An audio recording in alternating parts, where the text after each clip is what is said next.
I myself am a Muslim, and I come from about an hour away near Niagara Falls. There's a lot of more white people there, and I've been called a terrorist. I've been called ghetto because, you know, my half heritage is black.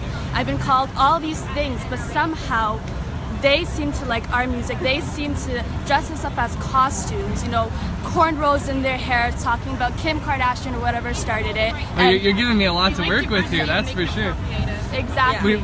I definitely take exception when you say like our music, because if say a Westerner were to say that, like for instance rock and roll or pop music is our music, I don't really like the way that sounds, because it makes something racially owned, where you'd agree with me that it's not right. Where did rap come from? Rap came from where? New York. Where? Do you know where it came from? Not the specific. The Bronx is where it started. I think it started like 40s or 50s. Right. Yeah. Rap came from the Bronx, and in the Bronx at that time there were a lot of gangs.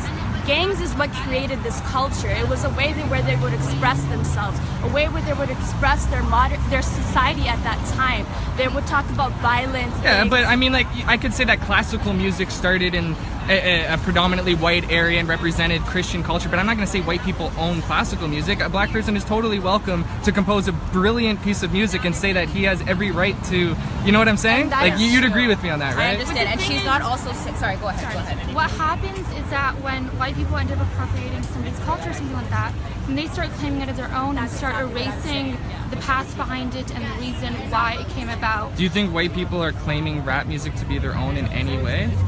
No, not specifically rap music, just anything else in general. Like cornrows or afros or... Yeah, like, definitely. I'm what trying you to can figure out see, what you mean. Like see, what? A white woman walking around with maybe like an afro-style hair or cornrows or something, it's seen as high fashion. It's not seen as a problem. Marc Jacobs, one of his runway shows, he actually had all his predominantly white models wear dreadlocks. Yeah. As a fashion statement. He did not see a single thing wrong with that, because he's like, yeah, we're all one people, and yeah, sure. It's when a compliment, though. When it comes to a point there's where nothing you can start, disrespectful about that. no, it's disrespectful because when black women wear, I mean, I'm not trying to speak for you guys. No, go ahead. From Go what ahead. I've seen from other black Continue. women. But when they wear things like cornrows and dreadlocks, then they're seen as unkempt, they're seen as dirty, they're seen as unprofessional. But when a white woman does it, it's suddenly very high fashion and exotic. When it's seen in a negative light concerning the culture that it belongs to, and seen in a positive light concerning the culture that it appropriates, that's when it becomes a problem.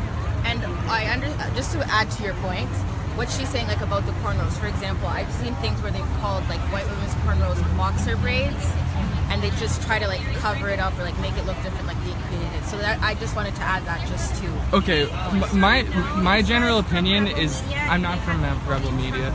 Even if I was, who cares? We're having a perfectly fine conversation. I would say judge me by how I'm conducting myself now, So not by any sort of label. Okay. I'm going live, so I can't edit it. Oh, okay. But anyways, if you're from, I'm sorry, if you're from, like, I don't want to detract from the conversation because things were progressing. Okay, I don't want to be included in that at all. Well, I don't want to be. It's too late. I don't want to. Okay. And well, I'm gonna I don't even go care off about like skin color. I never even look at it like, oh my god, she's a different color. But when you bring these things up, you're reinforcing the division. You're reinforcing these. You're seeing past the point of our oppression. Years ago. This has nothing to do with that. No, but you're seeing past the point, because a while ago, when I would wear cornrows to an interview, I've had an interview job, a person tell me that I looked unprofessional, or that I should straighten my hair next time I come, or the next time I show up to work, maybe straighten your hair. Yeah, white people get told that too. Where? All the time. They're told an example. if they're not wearing correct attire or conducting themselves. So you're saying my curly hair is not correct attire? No, I'm saying that there's different types. Like, your hair looks fine right now, but and I don't think any business person would sit there and say that it doesn't. Guess what? It's our reality. And if they were to, I would say that they're being way out of line. It's my only, like, crazy.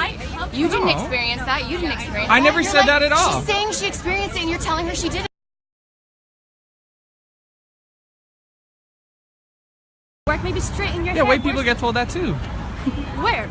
All the time. They're told if they're not. They're told if they're not. Did I tell you that you didn't experience that? I just told you that your hair right now looks absolutely presentable. No business professional would tell her that, and she's telling you I've sat at interviews and people have done that to us. Why can't you accept that our skin color with her hair right people? there, a person's gonna How say can you they say? would get charged for a hate crime. How? Oh, is she going to the police? Is she going to the police? I'm telling you, and saying, I'm telling you, ejected if from an anybody interview because of ever my hair? ejects you from an interview because of your hair, go to the police, please. Is she going to do that? Really? Realistically, like, are you fucking serious right now? I think she should. I think that's what we should be telling people to do. Oh yeah, you should do that. Yeah, definitely. I also want to ask you why you want that shirt, since it represents everything opposite of what you. I haven't even looked at it. Somebody just handed me a free shirt. I like free t-shirts. I think that you should give it back. Thank you.